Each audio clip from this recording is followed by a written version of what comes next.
90वें अध्याय की चर्चा चल रही है, जिसका नाम ही रखा गया है राज विद्या राजगुह्य योग, जहाँ भगवान श्री कृष्ण आधुनिक मानव के लिए, विशेष करके मानव समाज के लिए विशेष करके अर्जुन को केंद्र करके मानव जाति को बता रहे हैं एक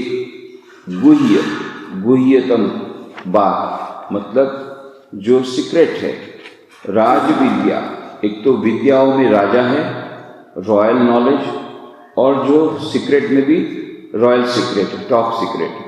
तो ऐसे राज विद्या राजगुह्य योग जिसने बताया है, उसका उस अध्याय की हम लोग चर्चा कर रहे हैं, जहाँ पर कि भगवान श्री कृष्ण ने कहा 24वें श्लोक में 9वें अध्याय के, पत्रम पुष्पम फलम तोयम यो मे भक्त्या प्रयच्छति तदहम भक्तुपर्वतम अश्नामि प्रयतात्मनः। यह जो व्यक्ति में मुझे भक्त्या माने भक्ति से, पत्रम माने तुलसी पत्र, पुष्पम माने फूल, फलम फल, तोयम माने जल, प्रयच्छति प्रदान करते हैं, अहम मैं, प्रयत आत्मनः शुद्ध संयत भक्त के, जो प्रयत्नशील ऐसे आत्मा, ऐसे भक्त के, भक्ति उपहृतम भक्ति द्वारा प्रदत्त, तत् माने उन्हें, अश्नामि भक्षण अर्थात ग्रहण करता हूँ।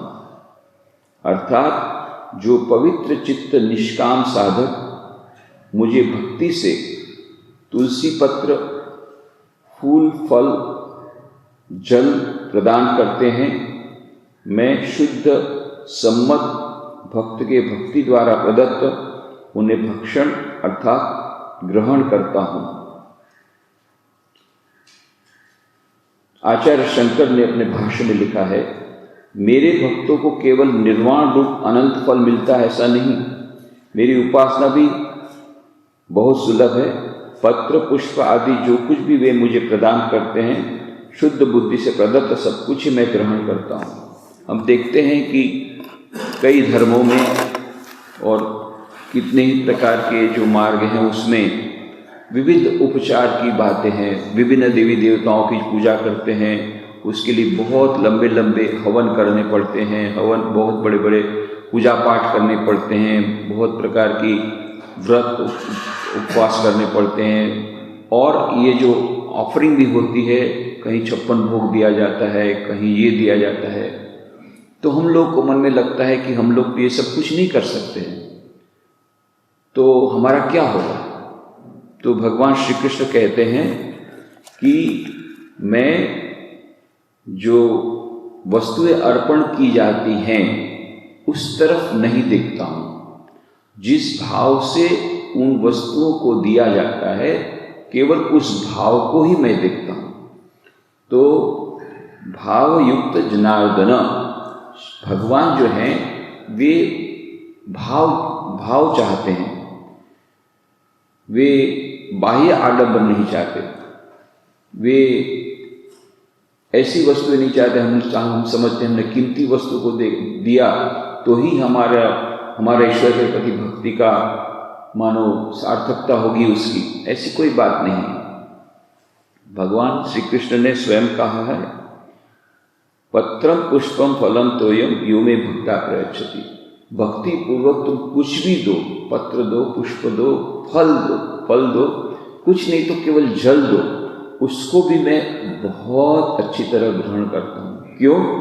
क्योंकि मैं भाव का भूखा हूँ, मैं फल का भूखा नहीं हूँ, मैं वस्तुओं का भूखा नहीं हूँ। और ईश्वर के पास कौन सी वस्तु की कमी है जो हम उसको देंगे? और जो वस्तु हम देंगे वो है किसकी? उन्हीं की दी वस्तु को हमको देना है। तेरा तुझको अर्पण क्या लागे मेरा। तो हम दे क्या सकते हैं? हमारे पास ऐसा क्या है जो भगवान का दिया नहीं है? तो हम भगवान को जो वापस देना है, वो कितनी भी बड़ी वस्तुएं दे, भगवान के लिए बहुत, कोई भी चीज कितना भी दे दो, भगवान के लिए उसकी कोई कीमत नहीं। परंतु यदि कोई जल भी देता है, पत्र भी देता है भक्ति भाव से, तो ईश्वर उसको ग्रहण करते हैं, बहुत अच्छी तरह ग्रहण करते हैं, प्रेम पूर्वक ग्रहण करते हैं। तो हमारे कई भक्तों के उदाहरण हैं जहाँ पर गरीब भक्त हैं, वहाँ पर वो कुछ नहीं कर सकते, फिर भी उनकी भक्ति को ईश्वर स्वीकार करते हैं। शबरी के पास कुछ नहीं था, इतने वर्षों से राम की राह देख रही है कि राम इस रास्ते से जाएंगे और मैं उनकी सेवा करूंगी। ये सेवा क्या करेगी, इतनी गरीब वह दासी क्या करेगी। उसके पास बेर थे, बस ये बेर ही उसने दिया। वो भी बेर देते समय सोचा अभी खट्टे हैं कि मीठे, तो चख करके देखा और जो मीठे थे वो बेर उन्होंने दिया। तो शबरी के जूठे बेर। अभी हम लोग बोलते हैं कि हमारे धर्म में जाति पाति का भेदभाव है। ईश्वर के लिए कोई जाति पाति का भेदभाव नहीं, हमारे धर्म में कभी नहीं था। ये तो सामाजिक रीति रिवाज चले आए, वो बाद में चले आए, परंतु हमारे धर्म में कभी ऐसी बात नहीं थी कि निम्न वर्ण के लोगों के प्रति हम उनकी घृणा करें या उनका त्याग करें। यदि ऐसा होता तो शबरी तो अत्यंत निम्न वर्ण की थी, तो भगवान ने न केवल उसको स्वीकार किया, उसकी भक्ति को स्वीकार किया, बल्कि बेर को स्वीकार किया, बल्कि झूठे बेर को स्वीकार किया। झूठे बेर, ये क्योंकि भगवान ने शबरी की भक्ति को देखा, बेर को नहीं देखा कि झूठे हैं या ठीक है। उसी प्रकार से विदुर के यहाँ जाते हैं, दुर्योधन ने दिया था न्योता, मेवा मिठाई सब उनके लिए हाजिर था। राजमहल में जाते दुर्योधन के पास कितना मेवा मिठाई की तैयारी दुर्योधन ने करके रखी थी, पर दुर्योधन का न्योता स्वीकार नहीं करके विदुर के यहाँ गए। और विदुर की पत्नी इतनी भावावेश में आ गई कि प्रभु मेरे यहाँ पधारे हैं, तो केला फेंक करके केले का छिलका भगवान को देने लगी। केले का छिलका भी भगवान ग्रहण कर गए। केले का छिलका, जूठे बेर, जो भी भगवान को दिया जाता है पर भक्ति पूर्वक दिया जाता है, भगवान उसको स्वीकार करते हैं। ये जो टॉप सीक्रेट है, यही टॉप सीक्रेट है। भगवान ने अपनी भक्ति का जो यहाँ पर जितना प्रकार से बखान किया है कि भक्ति की कैसी महिमा है, कि हम कैसे भी हों, कितने भी हमारे भीतर में हमारी खामियां हों, हमारे भीतर में खामियां हों, हमारे पास खामियां हों, हमारे पास कुछ देने को नहीं है, फिर भी ईश्वर भक्ति के द्वारा सरलता से प्राप्त होते हैं। यह जो टॉप सीक्रेट बात, यह भगवान श्री कृष्ण खोल कर बोलते हैं। कोई भी द्विधा संकोच छोड़ करके और डंके की चोट पर बोलते हैं कि मैं भक्तों को इस प्रकार से ग्रहण करता हूँ। भक्तों के लिए बहुत बड़ा एक सहारा, बहुत बड़ी एक आश्वासन की वाणी, बहुत बड़ी विश्वास की वाणी, यह हमें इस योग में, राजविद्या राजयोग योग में 9वें अध्याय में मिलती है। ऐसा बखान भक्ति के महानता का और भक्ति के इस रहस्य का, ऐसा टॉप रहस्य, टॉप सीक्रेट, ऐसा रहस्य भगवान श्री कृष्ण यहाँ प्रस्तुत करते हैं। और इसीलिए कहा कि तू जो कुछ भी देगा मैं तो ग्रहण करूंगा। तो हमें क्या करना चाहिए? कहते हैं भगवान अर्जुन को, यत् करोषि यदश्नासि यज्जुहोषि ददासि यत् तपस्यसि कौन्तेय तत्कुरुष्व मदर्पणम।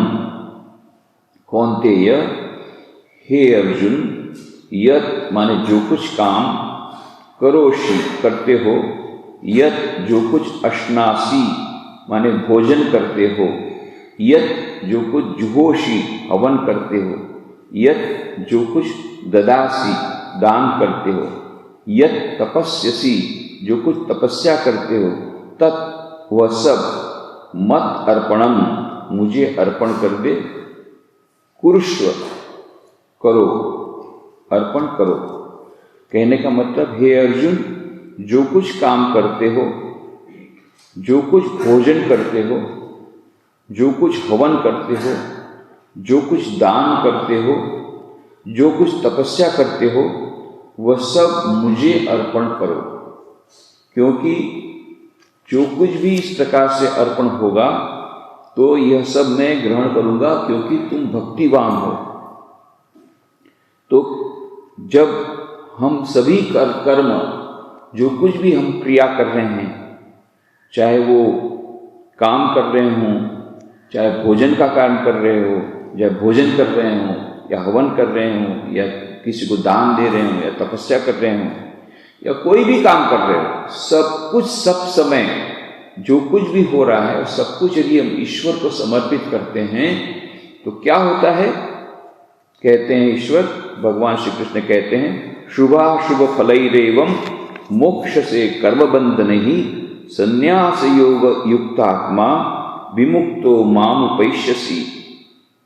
एवं इस ढंग से शुभ अशुभ फलई, शुभ और अशुभ फल युक्त कर्म बंधने ही, कर्म बंधन से मोक्ष से मुक्त होगे, संन्यास योग युक्त आत्मा मुझमें कर्मफल समर्पण रूप योग से युक्त होकर विमुक्त, कर्म बंधन से विमुक्त होकर मुझे मुझे उपएष्यसि माने प्राप्त होगे।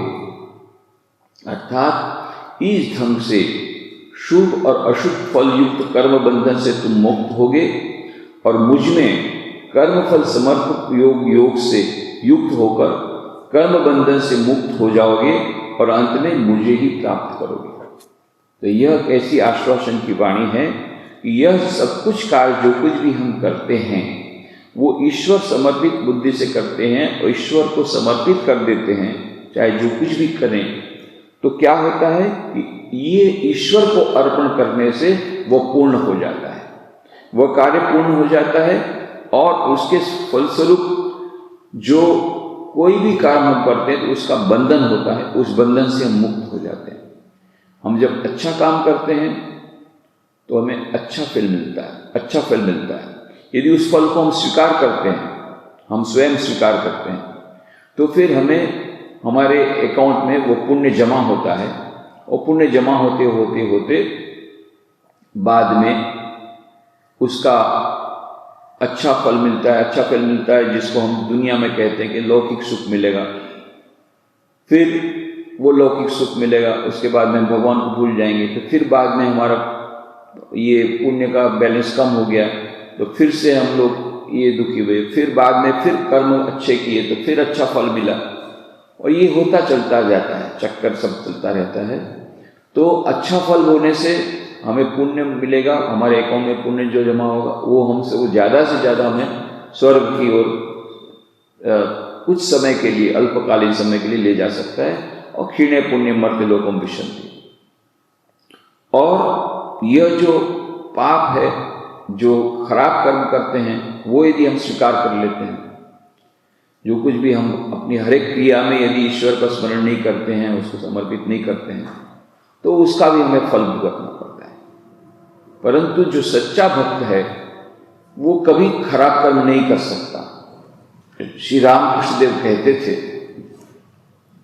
जो एक्सपर्ट डांसर है, जो नाचने वाले हैं, जो कुशल नाचने वाले हैं, उनके पैर कभी बेताल नहीं पड़ते, ताल में पड़ते हैं।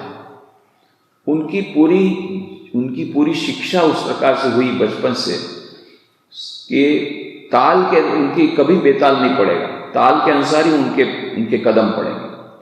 तो उसी प्रकार से एक भक्त जब भगवान को समर्पित होता है, भगवान की भक्ति करता है, तो फिर वह खराब कर्म कर ही नहीं सकता, उसके द्वारा होगा ही नहीं।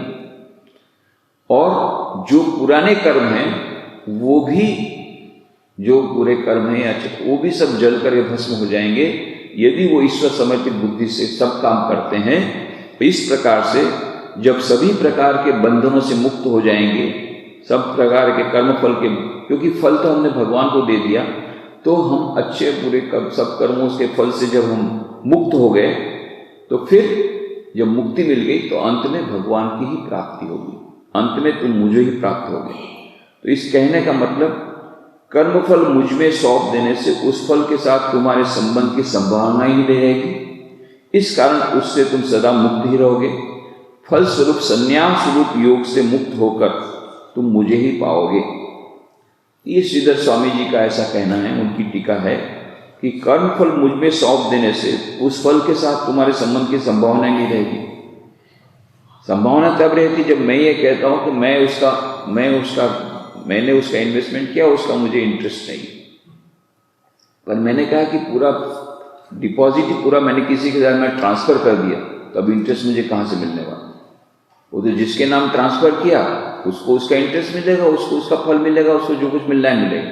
तो मैंने जब ट्रांसफर कर दिया अपना सब काम, भगवान को समर्पित कर दिया, तो फिर बाद में वो सब भगवान का हो गया। मैं एक बंधन से मुक्त हो गया। जब बंधन से मुक्त हो गया तो बंधन से मुक्त हो गया, उसका मतलब है ईश्वर तो हमारे पास ही है, पर वो बंधन ही हम विमुख कर रहा था ईश्वर से। तो हमको ईश्वर की प्राप्ति अपने आप हो जाएगी, अपने आप हो जाएगी, क्योंकि जो बंधन था वो बंधन ही तो हमें, जो विभिन्न प्रकार के बंधन ही तो हमको ईश्वर के पास के साथ विलग करते थे, विमुख करते थे। जहाँ वो बंधन चले गए तो हम ईश्वर के साथ हो गए। तो कहते हैं कर्मफल मुझ में सौंप देने से उस फल के साथ तुम्हारे संबंध की संभावना ही नहीं रहेगी। इस कारण उससे तुम सदा मुक्त ही रहोगे। फलस्वरूप संन्यास रूप योग से मुक्त होकर तुम मुझे ही पाओगे। तो संन्यास योग युक्त आत्मा, तो संन्यास का मतलब होता है, ये संन्यास मतलब ऐसा संन्यास नहीं कि जैसे गेरुआ ले लेते हैं, परिवार का त्याग कर दिया जैसे हम लोगों ने किया, ऐसा संन्यास। यहाँ संन्यास का मतलब है सम्यक रूपेण न्यास। न्यास मतलब त्याग, संन्यास मतलब अच्छी तरह से त्याग। किस चीज का त्याग? कर्मफल का त्याग। तो वो संन्यास योग, ये भी एक संन्यास योग है। ऐसा योग, ईश्वर के साथ ऐसा योग संन्यास के द्वारा होता है। कैसे? किस संन्यास के द्वारा? कर्मफल को समर्पित करना है और कुछ नहीं करना है। ये हमारे मन की बात है। जो कुछ भी हम कर रहे हैं वो ईश्वर समर्पित बुद्धि से करें, सब कुछ हम ईश्वर को समर्पित कर दें, तो हम संन्यास योग युक्तात्मा हो गए। जो संन्यास योग युक्तात्मा है तो विमुक्त, तो उसकी मुक्ति हो गई। और माओ वैश्यसी, फिर उसको यहाँ पर उसको प्राप्त हो गए। ईश्वर प्राप्त होने में तो सवाल ही नहीं है, ईश्वर की प्राप्ति हो गई। तो कहते हैं इस ढंग से शुभ और अशुभ फल युक्त कर्म बंधन से तुम मुक्त हो जाओगे और मुझ में कर्मफल समर्पण रूप से योग युक्त होकर, माने संन्यास योग से युक्त होकर कर्म बंधन से मुक्त हो जाओगे और अंत में मुझे ही प्राप्त करोगे। और फिर कहते हैं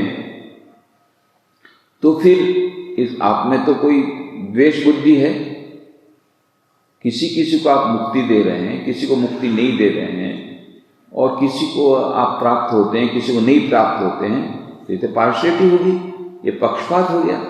ईश्वर के लिए पक्षपात तो ठीक नहीं है। आपने किसी को बोले किसी को हम प्राप्त हो जाएंगे, किसी को बोलेंगे हम प्राप्त हो गए, और किसी को नहीं प्राप्त हुए, तो ये तो आपका पक्षपात है।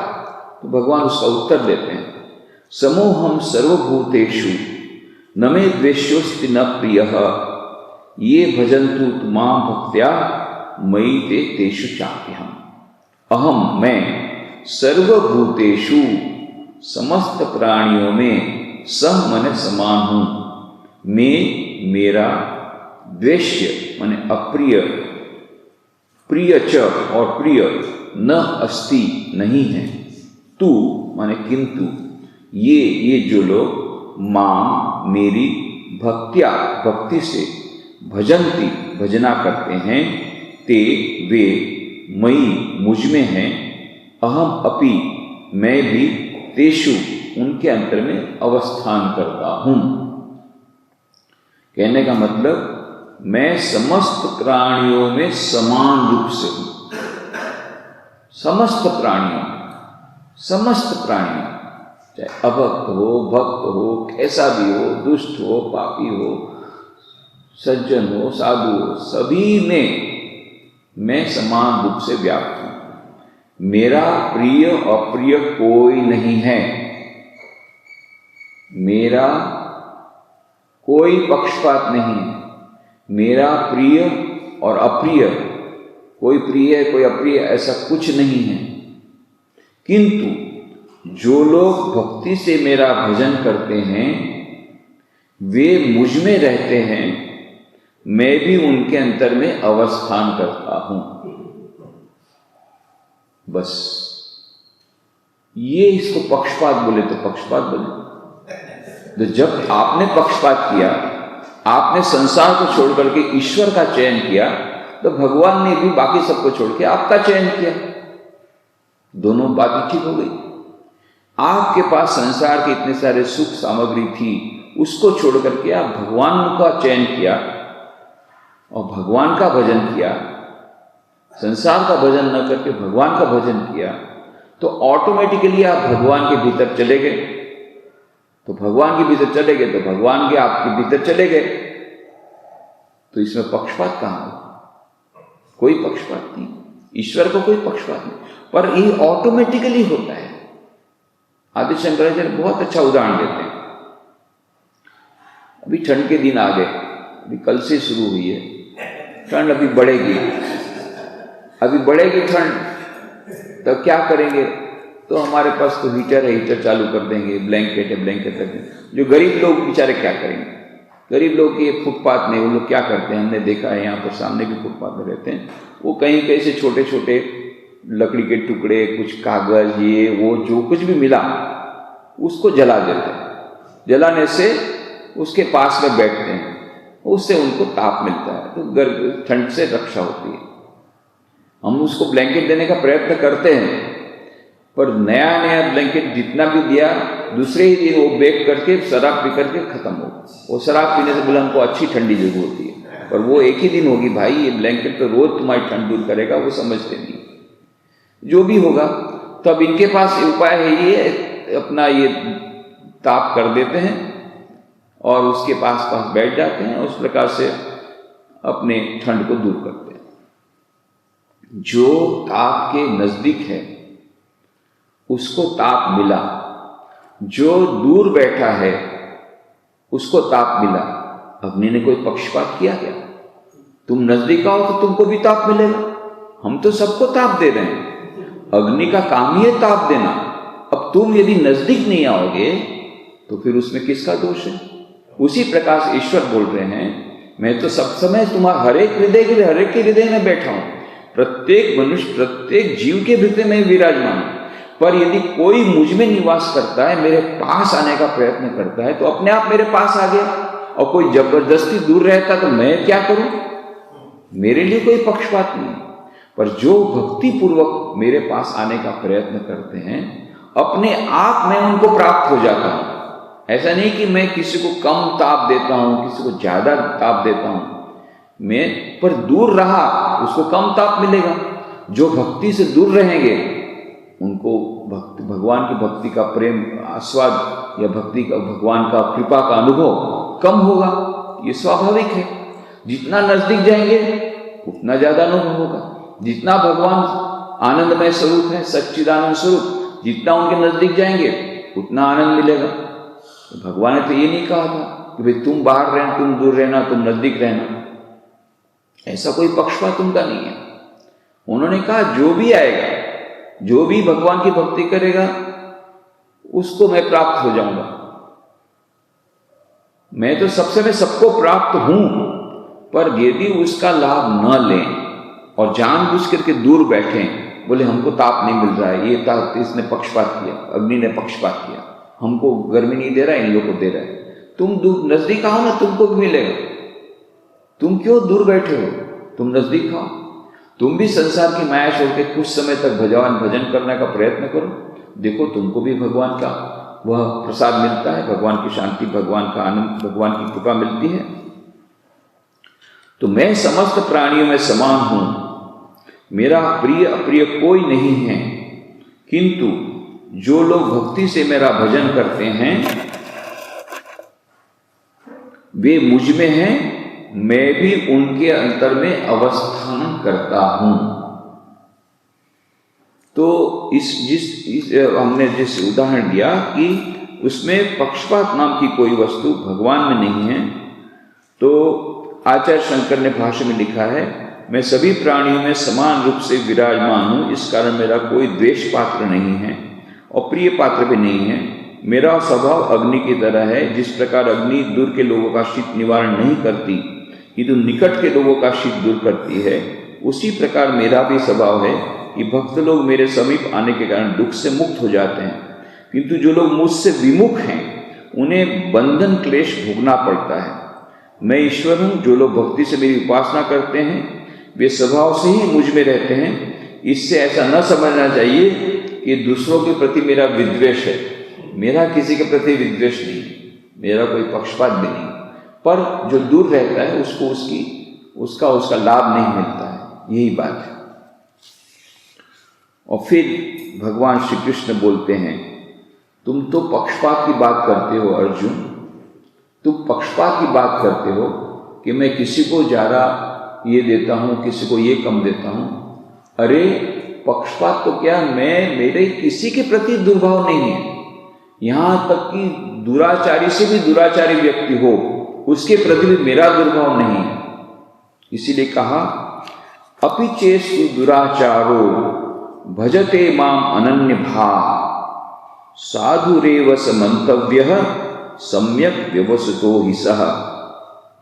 स दुराचार अपि, अत्यंत दुराचारी व्यक्ति भी, केवल दुराचारी व्यक्ति नहीं, अत्यंत दुराचारी व्यक्ति भी चेत यदि अनन्य भाव एकांत चित्त से मां मेरी भजते भजना करता है, सह वह साधु एव, वह साधु ही है।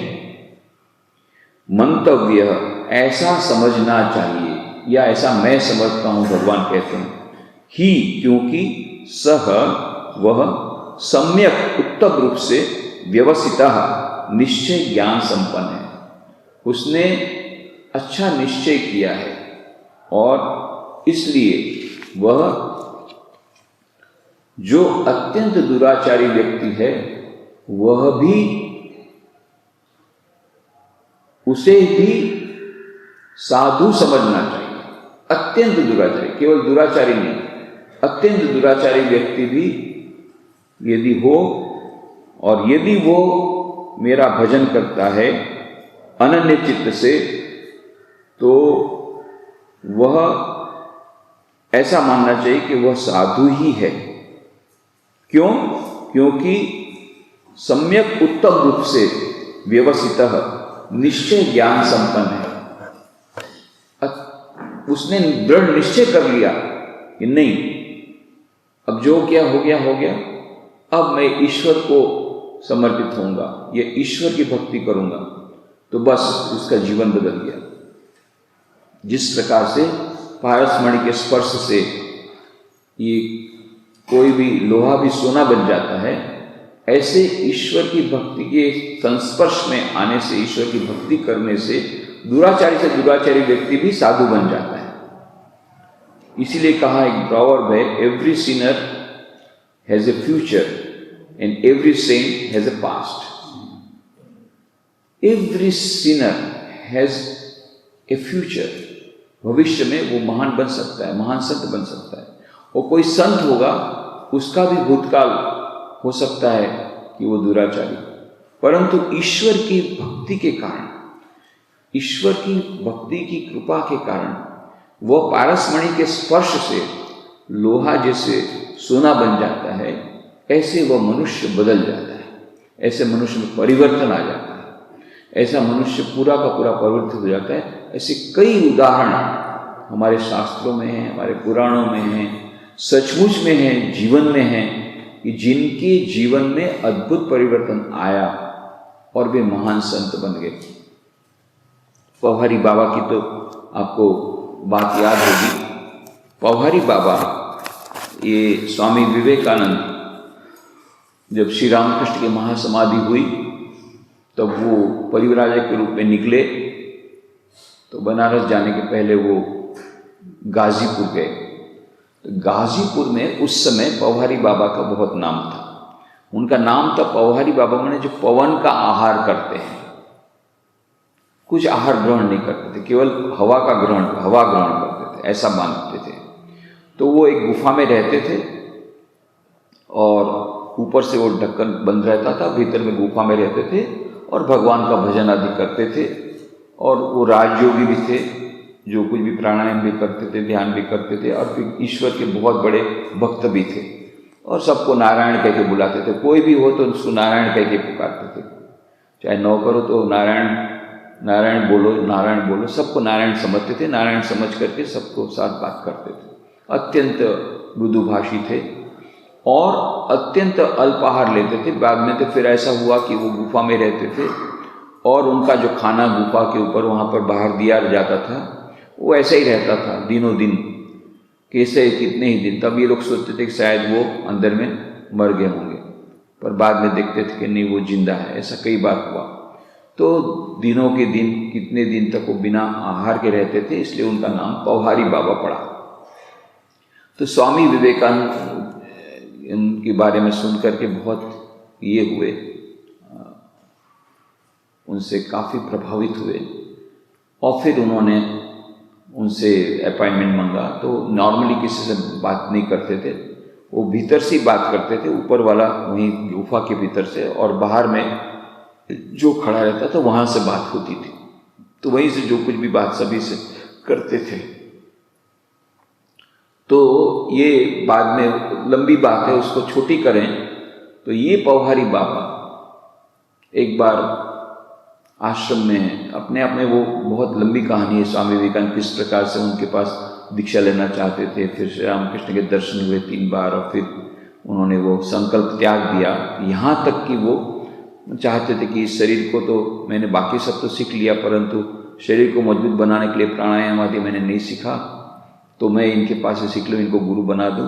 और तीनों दिन सारी रात श्री रामकृष्ण मानो खड़े रहे उनकी बिछाने पर और केवल देख रहे थे करुणामय दृष्टि से। ऐसा लगा कि श्री रामकृष्ण इससे सम्मत नहीं है, मानो दुखी हैं। 3 दिन तक जब ऐसा दर्शन हुआ तो फिर उन्होंने वो संकल्प त्याग दिया।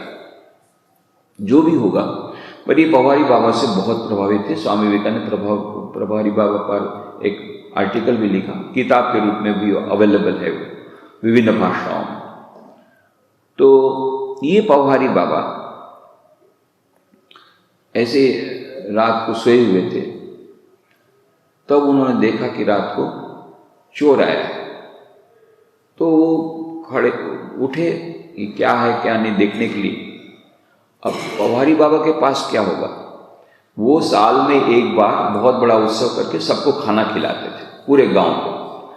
कहीं से आता था वो भी पता नहीं, नाव में पास में गंगा के किनारे रहते थे, वहाँ पर गंगा में से नाव में से कहाँ सामग्री आती थी ये भी पता नहीं। वो सामग्री ला करके साल में एक बार सभी गाँव वालों को खिलाते थे। उसके लिए कुछ बर्तन आदि थे, और तो उनके पास क्या होगा, और कुछ नहीं था। तो ये बर्तन आदि, एक चोर वहाँ पर घुसा, बहुत बड़ी ऊंची दीवार थी, वो दीवार से कूद करके आया और सब उसने बोरा वोरा भरा और सामान लेकर के बांध दिया। तब तक में पौहारी बाबा की नींद जब खुली, उन्होंने देखा तो तुरंत चोर भागा एकदम, वो जो बोरा था वो लेकर के भागा। अब इन्होंने देखा कि एक अच्छा वाला बर्तन तो रह गया है। तब ये बर्तन लेकर के उनके पीछे दौड़े, नारायण नारायण, आप ये छोड़ करके जा रहे हैं, नारायण इसको क्यों छोड़ दिया। अभी पीछे दौड़ रहे हैं। अब चोर बेचारा कितना भगेगा, ये तो राजयोगी थे। तुरंत जाकर के बोले कि नारायण, हाथ जोड़ करके आप कृपा करके मेरे द्वार में पधारे और आपने ये सब लिया और ये छोड़ दिया, इसको ग्रहण कीजिए। चोर की आंखों से आंसू निकलने लगे। ये कैसे महात्मा है। मैं सोचा था पकड़ के भी मुझे पुलिस के पास भेजेंगे, जेल में डालेंगे, और ये हाथ जोड़ करके मुझे नारायण बोल रहे हैं और ऊपर से जो बच गया वो दे रहे हैं। उसका हृदय परिवर्तन हो गया। स्वामी विवेकानंद जब हिमालय में गए थे तो हिमालय में एक जगह पर एक साधु से भेंट हुई। तो साधु से बातचीत होते समय कहा, स्वामी जी ने कहा कि मैं तो कहाँ गए थे। बोले मैं तो गाजीपुर भी गए थे। गाजीपुर गए थे, तो पवारी बाबा के दर्शन हुए। बोले दर्शन तो देते नहीं हैं, परंतु उनसे थोड़ी सी बातचीत हुई गुफा के बाहर से। बोले आपने सुना था कुछ कि पवारी बाबा ऐसे महान थे, इतने संत थे कि एक सांप आया, सांप ने उनको डस लिया। तो पवारी बाबा ने इतना ही कहा, a messenger came from my beloved and kissed me. मेरा प्रभु का एक संदेशवाहक आया और मुझे किस करके चला गया। ऐसी उनकी भावना थी, सभी के प्रति प्रेम की भावना। तो बोले आपने सुना होगा कि एक चोर आया था और वो चोर को उन्होंने बाद में जो बर्तन बचा था वो भी दे दिया, वो लेने के भगे थे उनके पीछे। बोले हाँ सुना था, मैं ही वो चोर हूं। स्वामी जी आश्चर्यचकित हो गए, उन्हें कहानी सुनी थी पर ये सच में बोले मैं ही वो चोर हूं। बस उस दिन से मेरा परिवर्तन हो गया और मैं यहाँ हिमालय में तपस्या कर रहा हूं और उनकी कृपा से आज साधु बन गया। तो कहने का मतलब भगवान की भक्ति जब आती है, अपि से चेतसु दुराचारो भजते माम अनन्य भाव, अन्यथा अनन्यतापूर्वक भजन करने से केवल दुराचारी नहीं, सुदुराचारी, अत्यंत दुराचारी व्यक्ति भी भगवान की भक्ति के प्रभाव से महान साधु बन जाता है। ये तो अभी की कहानी, ऐसी कई कहानियां मालूम है। अंगुलीमाल की कहानी हम जानते हैं कि भगवान बुद्ध को उसने कहा मैं तुझे मारूंगा। क्यों भाई तू मुझे मारेंगे, तो क्या बिगाड़ा? नहीं, बोले ये देखते नहीं हो, मेरा काम ही है लोगों को मारना और उसकी अंगुली काट करके उसकी माला बनाता हूं, उससे क्या फायदा होगा तुझे? नहीं, बोले बस मैं उसी में मेरे आता है। तो ठीक है, यदि तुझे उसमें आनंद आता है तो तेरे आनंद में मेरा आनंद है, काट ले। इसने देखा कि आज तक तो ऐसा कोई आदमी दिखा नहीं, बाकी तो डर से कांपते हैं और गिड़गिड़ाते हैं, नहीं मुझे छोड़ दो छोड़ दो। तलवार लेकर के जब जाता है तो वो अंगुलीमाल का तो नाम भयंकर डाकू, भयंकर डाकू अंगुलीमाल बहुत ही सारे इलाके में बहुत प्रख्यात था और लोगों ने कहा भी था कि आप अंगुलीमाल से मत मिलिए, पर भगवान बुद्ध ने कहा कि नहीं, मेरे लिए सब बराबर। तब अंगुलीमाल ने भगवान बुद्ध की सौम्य मूर्ति देखी, मृत्यु की जब बात आई तब भी वो शांततापूर्वक उनको आशीर्वाद देते रहे। उसका हृदय परिवर्तन होता है, उसने अपना संकल्प त्याग दिया 108 उंगलियों का, महान संत हो गया। तो ऐसे कई उदाहरण हैं। वालिया नाम का डाकू, उसका काम ही था जो भी हाईवे से जाता था, बड़े मार्ग पे रहता था और उसको लूटता था और मार डालता था और उनका धन संपत्ति हरण करके वापस लाता था। नारद मुनि एक बार जा रहे थे, नारद मुनि को पकड़ा। नारद मुनि को बोले मैं तुमको मारूंगा। बोले क्या, मेरे मारेगा? क्यों?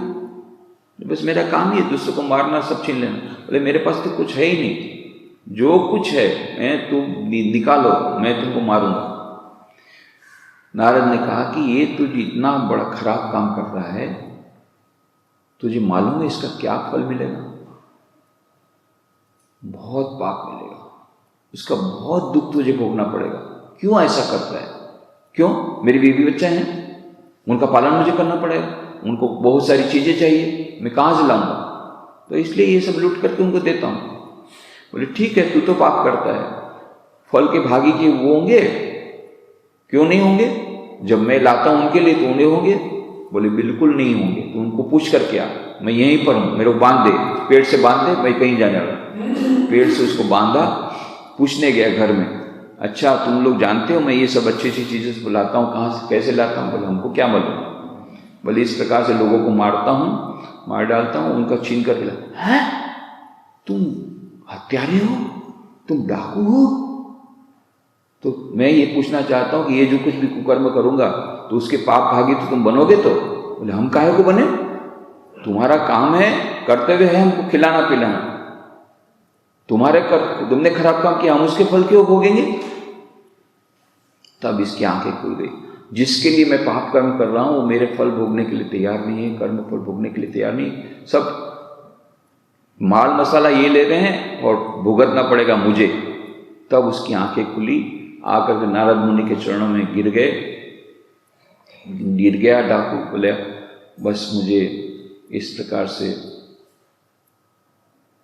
क्षमा कीजिए, आपने मेरी आंखें खोल दी हैं, अब मुझे नया जीवन जीना है। बोले देखो भगवान के नाम में ऐसी ताकत है, ऐसी शक्ति है कि दुराचारी से दुराचारी व्यक्ति भी साधु बन जाता है, कोई चिंता मत करो। और फिर उन्होंने राम मंत्र उसको दिया। अब राम मंत्र तो सारी जिंदगी उल्टा काम किया, तो राम कहाँ से बोलेगा, मरा मरा मरा मरा बोला।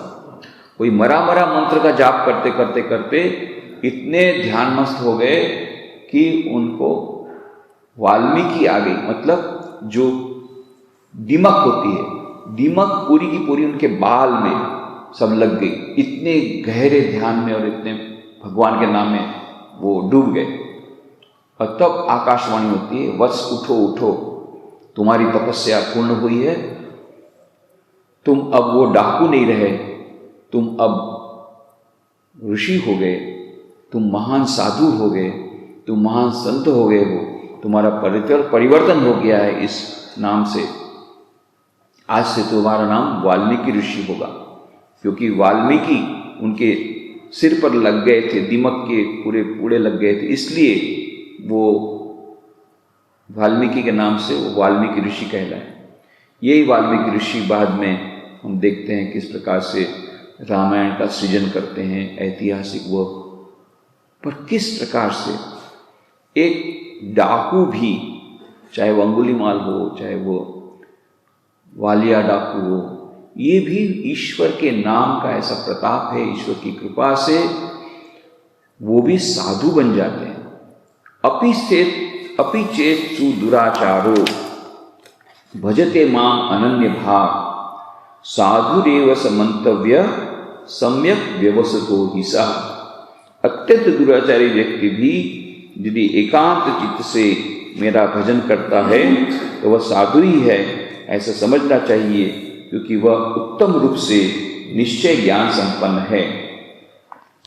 तो यहाँ पर आचार्य शंकर उसकी कमेंट्री में लिखते हैं, इस श्लोक में भगवान की भक्ति की महिमा विशेष रूप से वर्णित है। उनकी भक्ति की ऐसी महिमा है कि अत्यंत निंदित आचरण वाला व्यक्ति भी यदि एकांत भक्ति से ईश्वर का भजन करता है तो वह साधु ही हो जाता है। अनन्य भाग शब्द का अर्थ लिखते हुए श्रीधर स्वामी ने कहा, अन्य देवता भी वासुदेव ही हैं, ऐसी बुद्धि से और अन्य देवता को न समझकर वासुदेव ही परमेश्वर हैं, ऐसे ज्ञान के द्वारा भजन करने वाले दुराचार व्यक्ति को भी साधु ही समझना चाहिए। तो जैसा भगवान की भक्ति परम पारस पत्थर जैसी है, भगवत भक्ति के स्पर्श से मनुष्य का जीवन आनंद हो जाता है, तो यह ईश्वर के नाम में यह गुण है, यह भक्ति के महिमा, यही टॉप सीक्रेट। राज विद्या राजगुह्य योग क्यों नाम दिया कि टॉप सीक्रेट बता दिया, ओपन कर दिया कि दुराचारी से दुराचारी व्यक्ति भी यदि मेरी शरण में लेता है, मेरा नाम लेता है, तो वो भी साधु हो जाएगा। कैसे, कितना बड़ा टॉप सीक्रेट, आज तक ऐसी बात कभी नहीं किसी ने की। वो ईश्वर ने, भगवान श्री कृष्ण ये बात करते हैं कि अत्यंत दुराचारी से दुराचारी व्यक्ति भी यदि मेरी निष्ठापूर्वक अनन्यतापूर्वक मेरी भक्ति करते हैं तो वह भी